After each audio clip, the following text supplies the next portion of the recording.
Okay, so hopefully you'll be able to see this okay. Our lighting could probably be a little bit better, so sorry about that. And excellence, not perfection. All right. So what we've got is we're getting ready to season our meat. And we've got our salt mix already laid out for the large and for the smaller piece of meat. What we've got is it's some fennel. So this is whole fresh fennel that I chopped up the root, and I just chopped that, and then I divided it roughly into our bowls. There's a little bit of the green sprig from this. It has a slightly different flavor than the root, so I'm using a little of each in there, just because that's what I want to do. And welcome to the part where we get to do what we want to do. All right. So in our 8.5 pound piece of beef, we've got 70 grams of chopped fennel. And in our 6.1 pound of beef, we're going to have 60 grams of fennel total. And then we have our salt mix at the bottom that we just covered. So that's what these are for the smaller and the larger portions of beef. Our additional ingredients. So we have some ashwagandha root. And so I'm an acupuncturist and Chinese herbalist, and so I like herbs, and this gives kind of a very earthy kind of flavor with a few high tones, but it's pretty potent, so a little goes a long way. It's also nicely blood nourishing, so we're going to use the beef and our herbal seasoning also as medicine for everyone. We have juniper berries, kind of a potent flavor in themselves also.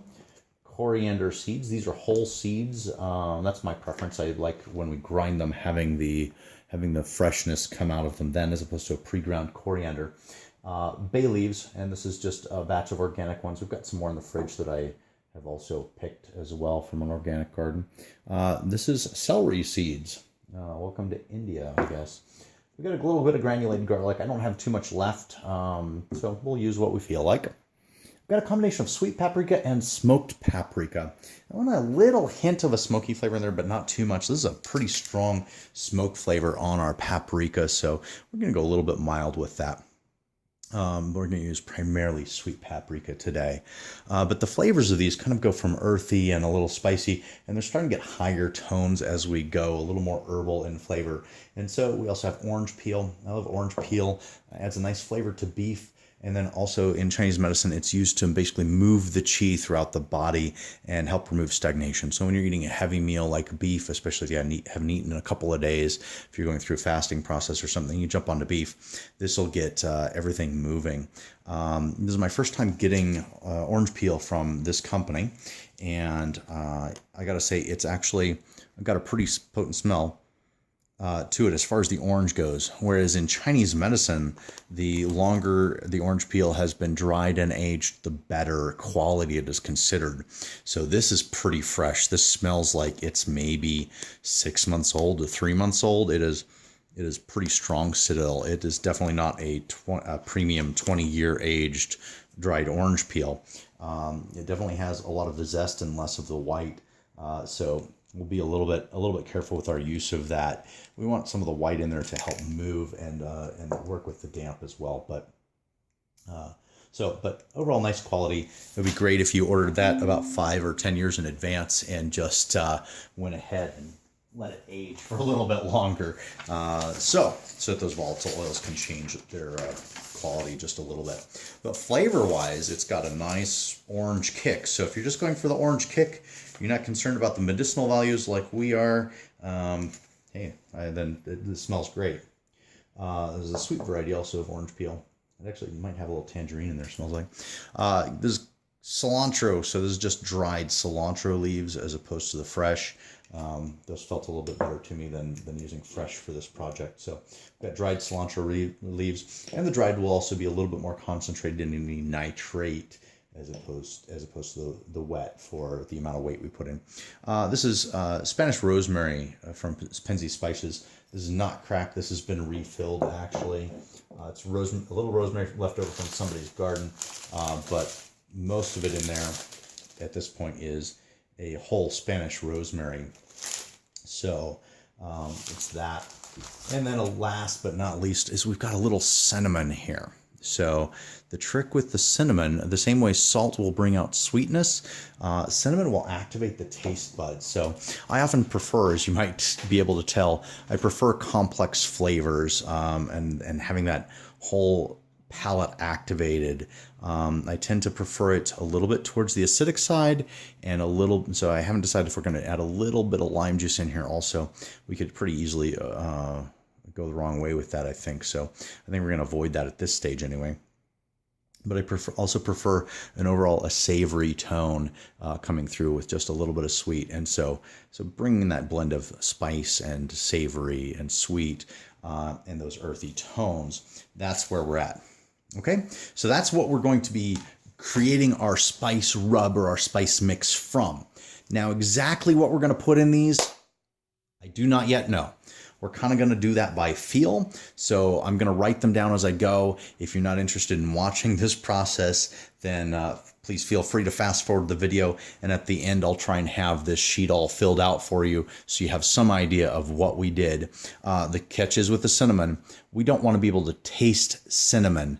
It is literally just there to chemically activate the taste buds. So it's going to be trace amounts of cinnamon. Okay?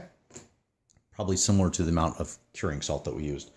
All right, and on this ingredient sheet, when we come back to it, it's important to note, it's our salt mix. This is not just salt. This is already pre-mixed with our pink curing salt from the previous video. So if you haven't watched that, make sure you watch that to understand what that mix actually is. All right, now off to the races. We've got our handy dandy scale here. So we're just gonna set that up at 0, and we've got a few measuring devices, tablespoons, teaspoons, etc.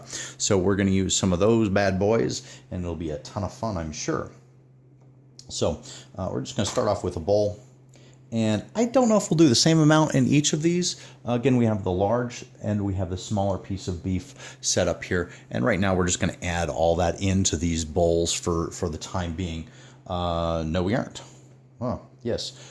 This is true. We are going to actually have to have another bowl, because once we measure these out, we're going to run them through the spice grinder to get a very fine grind on them, open up the coriander seeds, open up the rosemary, bring out those flavors a little bit more, chop the bay leaves and get them opened up so that the fluids can really penetrate and bring the flavor into the meat during the time that we are wet aging these for that to happen. So I lied. What we're going to need is actually one more bowl. So we're going to go ahead and set these out. Again, we've got the darker tone here for the larger piece, and we'll stick with that with our spices. And then we've got the lighter tone here for the smaller piece of meat. And now we have a different bowl. Hey, sometimes things work out okay. So we're going to start with the juniper and the ashwagandha. Oh, has this some meat? I wish we had like smelly vision from Willy Wonka, right? Oh, do love the smell of that. It's just so deeply nourishing. The other thing we like putting in roasts and chicken soup is also huang chi. Oh, astragalus root. It's really wonderful for tonifying the immune system, but it's not something you take when you're sick. A lot of people make that mistake. It can trap a pathogen, and that's just not right. So the juniper berries are a bit of a higher tone, and the ashwagandha is a bit of a more bass tone. So I think I've decided now with our ashwagandha, we're not going to use No, we're going to mix this up a little bit. All right, with our ashwagandha, we're going to do about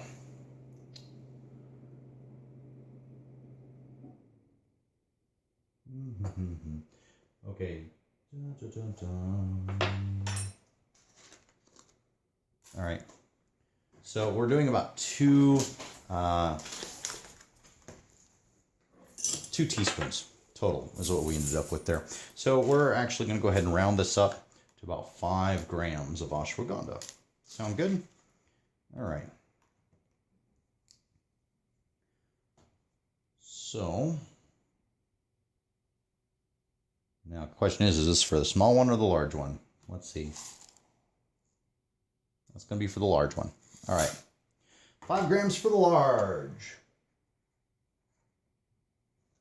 All right, so I think we're going to do similarly, a little bit lighter. I think we'll maybe go with just 4 grams for the smaller one.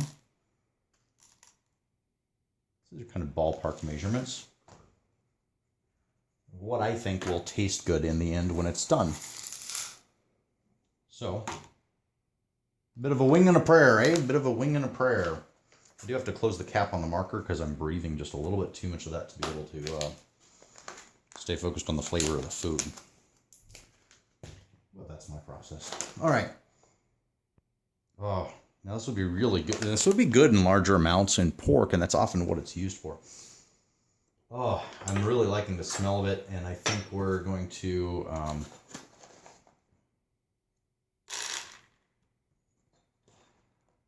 yeah, that's gonna be, we're gonna go with 1.5 teaspoons. So a half of a tablespoon. It's gonna put us in the ballpark, and that's for the large one. So we're gonna go just more or less.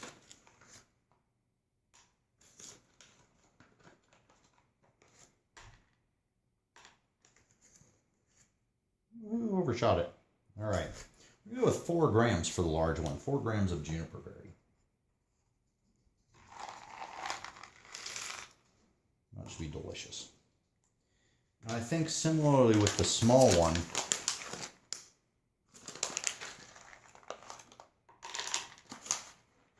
I think we need to go a little lighter on that also. So I think we're going to go 3 grams, 3.2 grams feels about right for the smaller piece of meat at 6.1 pounds.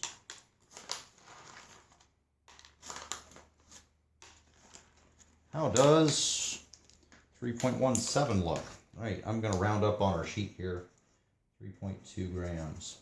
All right. Fabulous. All right.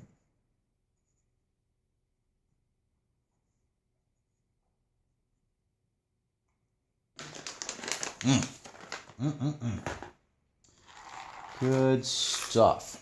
All right, so that's going to provide a little aromatic and a nice base to what we're doing. Okay, so the house Regana has a bit of a nice low tone in there. The juniper berry has a really aromatic freshness, but it also is pretty well grounded. So we're pretty decent on that. What we want to do now is, we're going to start moving into a nice middle and high tone. We've got some coriander, and I absolutely adore coriander and things. And a lot of coriander's flavor can potentially cook off. Whoa, that one big. About a tablespoon of coriander, and I think we might do a little bit more than that. So this is going to be one of our base flavors along with the paprika and the bay leaves. So there's going to be key flavors for us. So I think we're going to go with a teaspoon ballpark is going to be about right. Oh, yeah. And 7 grams. I think we're going to go with 8 grams.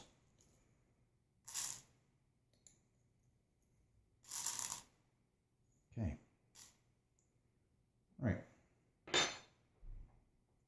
That's about right.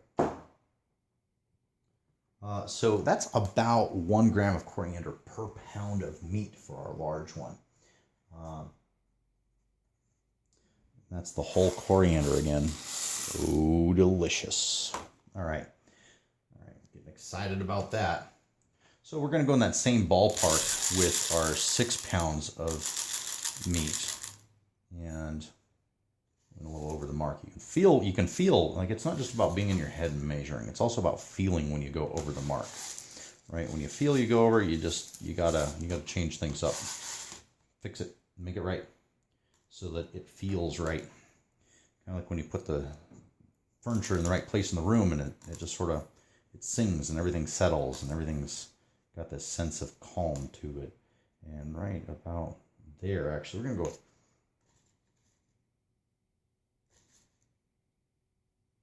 5.85, right in that ballpark, grams of coriander for the smaller one.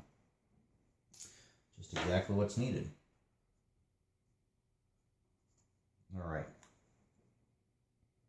All right, bay leaves. Ooh, all right. so excited about these. Man, they were on sale. All right, we've got beautiful certified organic bay leaves. These are almost probably going to be as good as the ones out of the Bastyr garden. Oh yeah, that's a nice flavor to those. Oh my goodness, so delicious, a hint of spicy, and just a nice. This is going to help stabilize that low tone, stabilize our base really nicely. So I'm pretty excited about these. I'm thinking somewhere in the ballpark of what, 6, 8, something like that. Bay leaf per poundish. Ooh, I think we just crossed the mark, but some of those were the wrong ones to go in that batch. In particular. All right. Right about there. So these are varying widely in size, but we have 2, 4, 5, 6, 7, 8, 9. 9 bay leaves in there right now. 4. Just feeling maybe we're just a little bit. There we go.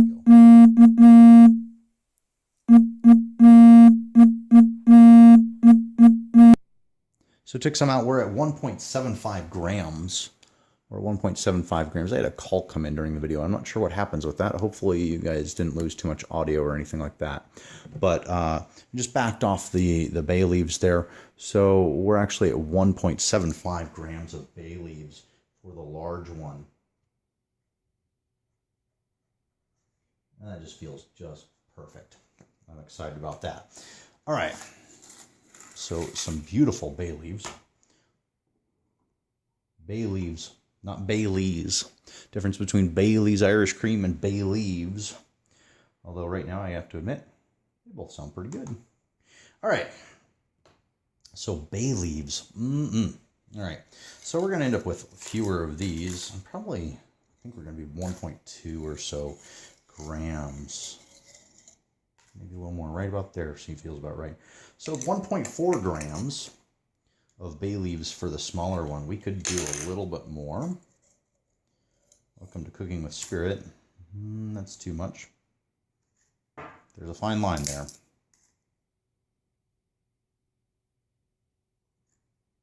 That feels right. There we go. All right, so 1.51. All right. So that is our bay leaves for the small one. Brilliant. All right. So now we're going to bring in a little bit of our nitrate also through our celery seeds. Oh, these are lovely. These have a nice sweetness to them. Oh, those are lovely. So,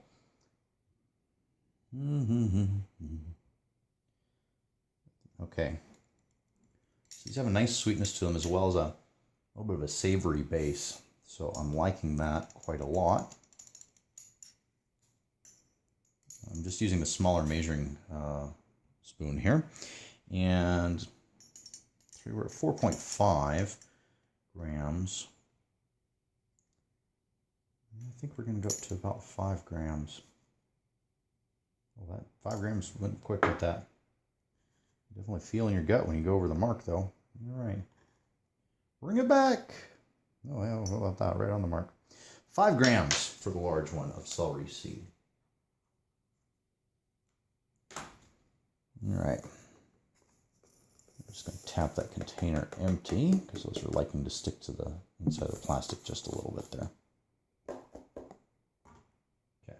They're still stuck there, but it looks like we're almost zeroed out. Almost 0.05 of grams left. Okay, so I think we're going to be about that ballpark of 4.6 grams or so for the second one. So we're going to go in that range and then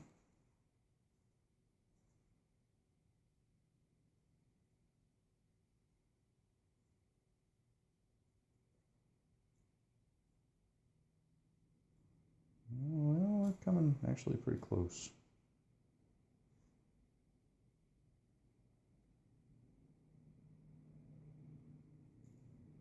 4.6 to 4.7 would be okay. That feels good. All right. Oh, keeps changing on us. Let's see where we're at. 4.66. All right, so that 4.6 to 4.7. Nicely done. All right.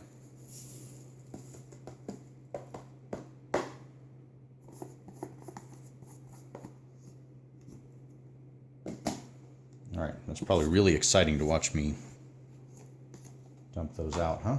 All right. So we're going to zero that out. We have a little leftovers in there, not much. All right. 0.66 grams. All right. Garlic. Even though kind of tone-wise, it's going through there.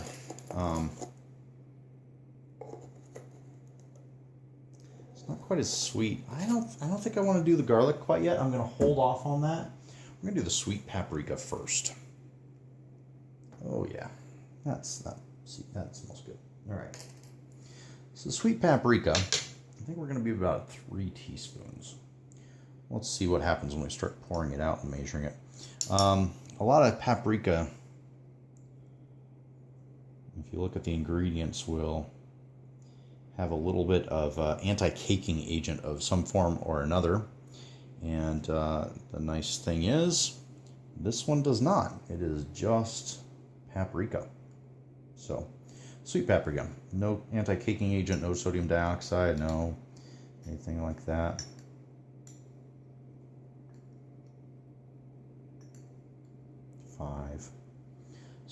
So we're at math brain stopped. How about 2.5 teaspoons currently? It just feels like a hair too much.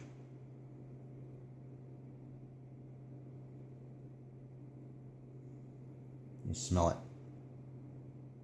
That's pretty mild. I think we can go with an even 7. Yeah, it's a mildness.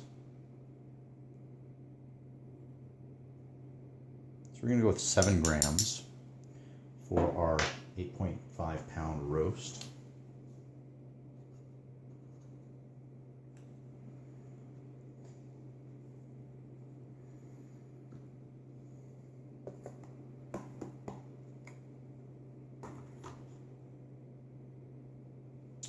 And we're actually going to bring in the smoked paprika at the same time here, because that's important at the moment. All right. So again, smoked paprika. This is a different brand, but again, it does not have that caking agent in there. So all natural, salt-free, gluten-free, non-GMO, preservative-free, no MSG, non-irradiated. Yay for not irradiating things. All right. So the acupuncture needles I work with, the ones that have been irradiated, I do not use those. They have the weirdest feeling to their energy. I don't like them at all. Gotta have sterile needles, that's important, but I prefer the ethylene oxide. Oh, man, that is brilliant. Oh, that smells so good. Boy, can we do more than that? I can think we can do more than that. I want to make sure the smoke flavor in this doesn't overpower the aged beef. So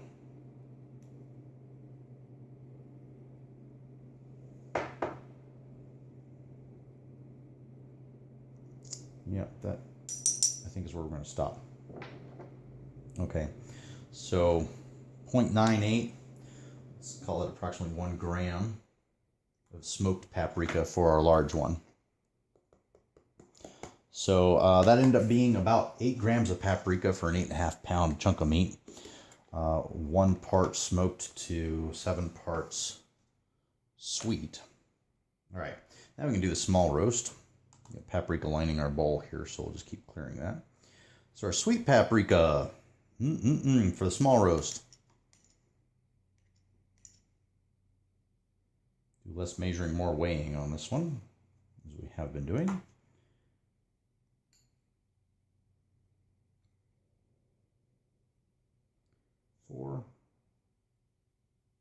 That feels good. That's right where we're going to stop. 165. We do 4.8, but I think 4.65. That's right where we're going to stop.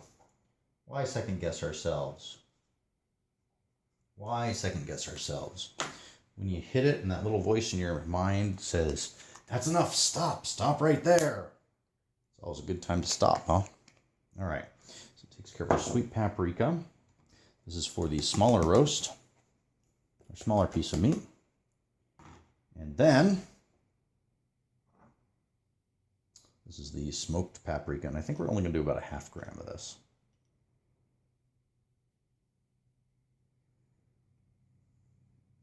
No, it needs more. Just a little bit more.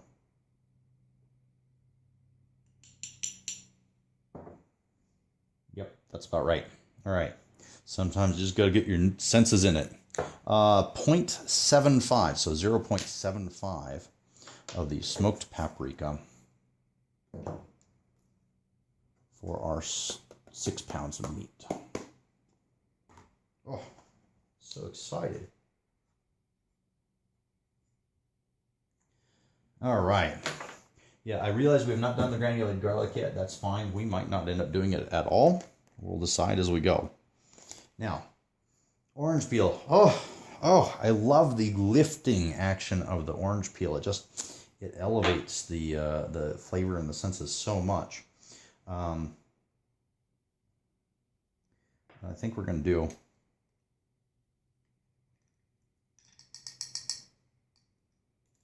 this is about a tablespoon of dried orange peel. That's 8.5 grams right there.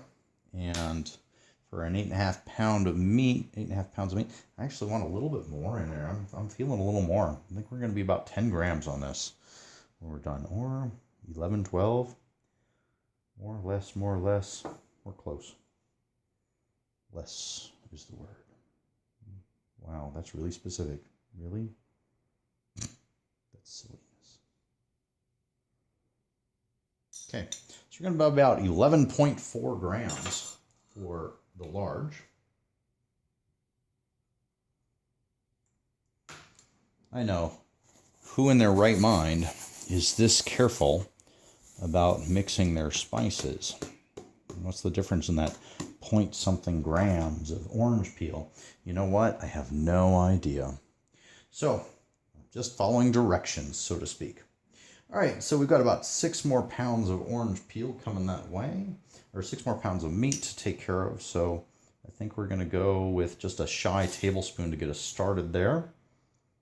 And 6 1/4 and a 6.1. We need a little bit more. Think about 6.75, 6.7, 7 even. 7 even sounds great.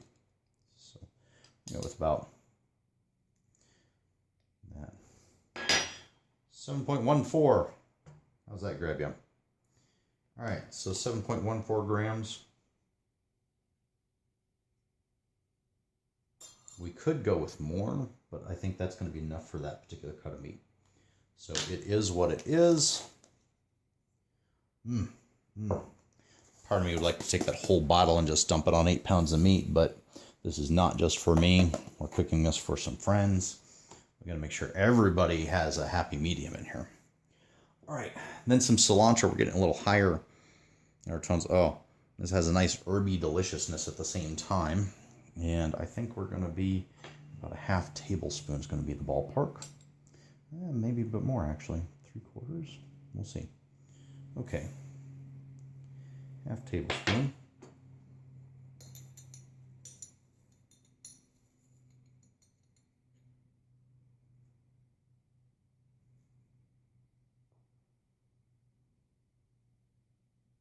So we're at 2.5 teaspoons right now. I'm going to do about another half teaspoon, I think. It's about 3 teaspoons right now and 1 gram of dried cilantro. Now this is high in nitrates, but if we were using this for our nitrate amount for actually curing, we probably would need more of it than that. So, you know, 1 gram in the wet, that is what, 0.5% of that? I would have to look back at my numbers, my paper. All right, so yeah, so we need some cilantro for the smaller piece of meat. Not quite zeroed on that, but this will be close. I think this is going to be about 1 gram also in this piece, in the smaller piece of meat. So.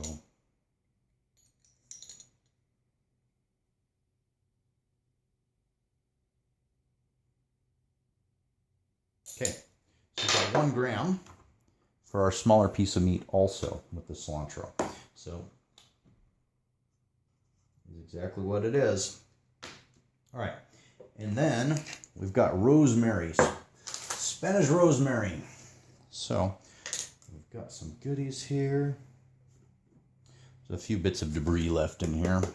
So occasionally we just keep re-zeroing our scale here.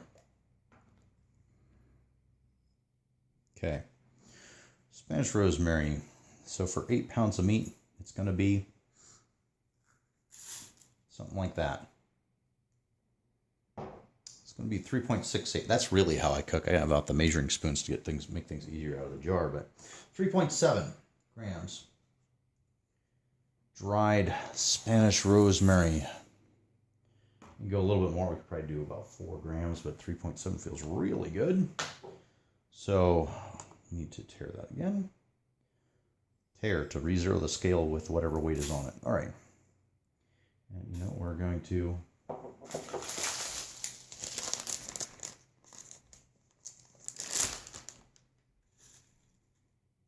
method to my madness.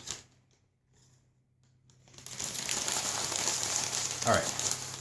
I'm going to go with a little more rosemary. Boy, it's going to be, it's too much. Right up there. Interesting. So this one is getting a little more rosemary than the other one, even though it's a smaller piece of meat. There we go. All right, so about 4.25. About 4.25 grams. All right. 4.25 grams of dried rosemary. All right. We're going to put our rosemary back. Penzeys spices, they do have some very nice spices, for sure. I'll put the lid back on here. One of my favorite, they have a mix called Mural of Flavor that I absolutely love. There's your Penzeys commercial for the day, I guess. Okay. We're getting down to it. So, we need to do a little cinnamon in these. And again, we don't want to really taste the cinnamon. It's not about that. It's about having it in there to activate the taste buds. And so we're doing about 1/8 of a teaspoon, which is about 0.11 grams of cinnamon. So some will be lost on the edge of the container here, I'm sure, but that's for the large roast.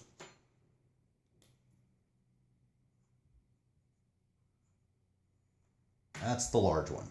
Now for the small one, it's a light 1/8 teaspoon. And I think I'm going to go just, well, that's going to be too much if I do all that. That's too much. Just feel it when it's too much. 0.8, that sounds beautiful. So this is 0.08 grams of cinnamon, and this is actually Moroccan cinnamon, so this container's been refilled with their bulk spices, Moroccan cinnamon. Fabulous yumminess. All right.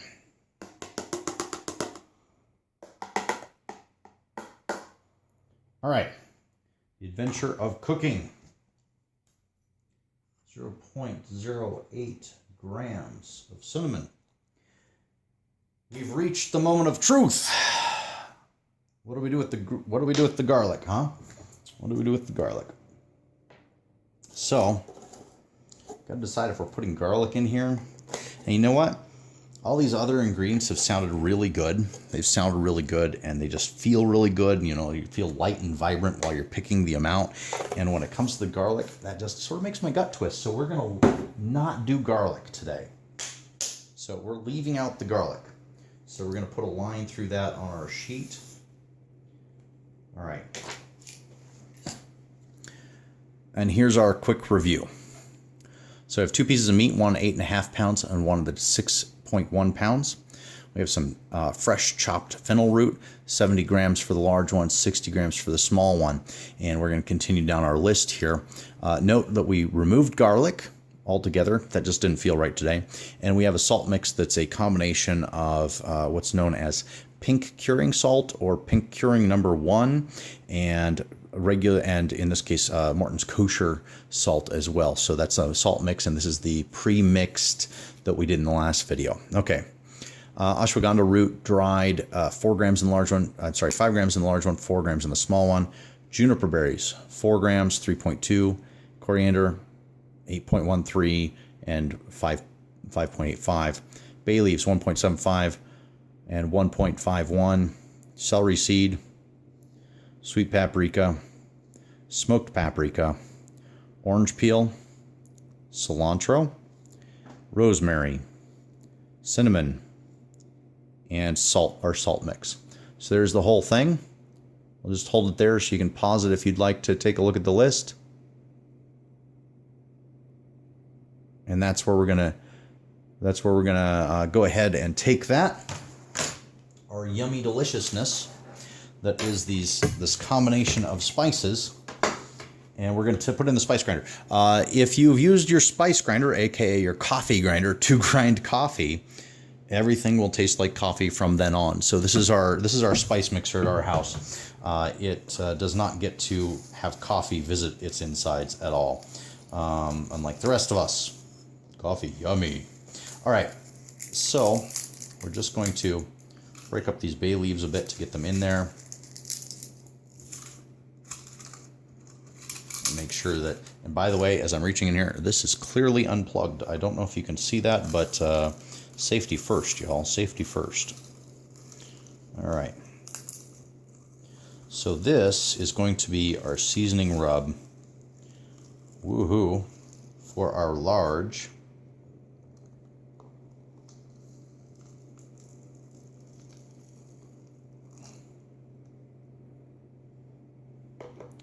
One. So we'll put the lid on, we'll go plug this in, grind it really quick, and we'll be right back. So when grinding this, you can see we're unplugged again. When grinding this, we pulse it and also shake it and change the angle a little bit to make sure we get everything ground evenly. The pulsing keeps it from overheating. If you just hold down the button, you're going to really heat up your spices, and then you'll lose some of their aromatic nature. The volatile oils will just leave them pretty quickly. But you can see how fine all of that end up getting. So that's going to make a really nice rub in all this. And let's get as much as we can out from around the blade here. If you have used your spice grinder for coffee, to clean out the volatile oils of the coffee, or to attempt to, you might be able to use something like Everclear or another alcohol that is a strong proof, like maybe some rum that's an 80 proof or 120 proof. So the higher percentage alcohol, because those volatile oils of the coffee should be soluble in alcohol, put some on a paper towel and wipe it out really good 2 or 3 or 4 times using a fresh paper towel with a fresh batch of alcohol each time. That might let you get not too much of your coffee flavor into your spices. So if you have done that, that's a way you might be able to recover your spice grinder, so to speak. I would not recommend rubbing alcohol because, I mean, this is food, right? We're working with food, so we don't want residue from rubbing alcohol in there. Might be okay, might not be okay, but what I would recommend is going with an alcohol that one would consume in moderation and still live, right? Still live, not go blind, not have any weirdness. So all that. So that's an idea for potentially rescuing your spice grinder if you accidentally ground coffee in it. Past that, we just dust these out usually. Occasionally wipe them out with a paper towel, and so no 2 batches are ever going to taste quite the same depending on what we ground in here last. Let's grind these up. Now this should make an excellent rub. Again, we're unplugged, safety first, right? It's the same thing as not using rubbing alcohol to drink. That would just be silliness. You don't stick your finger into a plugged-in blender, grinder, or food processor, or dishwasher, dish disposal. Yeah, all right, so, not dishwasher, but garbage disposal in the sink. You know what I'm trying to say. All right. If you want to keep your finger, you don't do things like that. All right. All right. We've got most of it out of there. And we have some nicely ground seasoning. You can see a little bit of a chunk of a bay leaf. That's not the end of the world. Most of that other aromatic's all opened up. All right. This is good. So we've got our seasonings for our large piece of meat and our small piece of meat. We're going to leave the fennel as fairly large chunks in there. Because we're using so much of it, I don't want it to overpower the meat, and the salt will draw the liquid out of here also. And so the fennel liquid will come out, and some of that will mix with the meat liquid, and it will go back into the meat, and should be brilliant. Okay, so that's the end of this video. The next video, we're actually going to get out the meat, we're going to season it up, and we're actually going to use a vacuum seal bag and do it that way. Exciting. All right.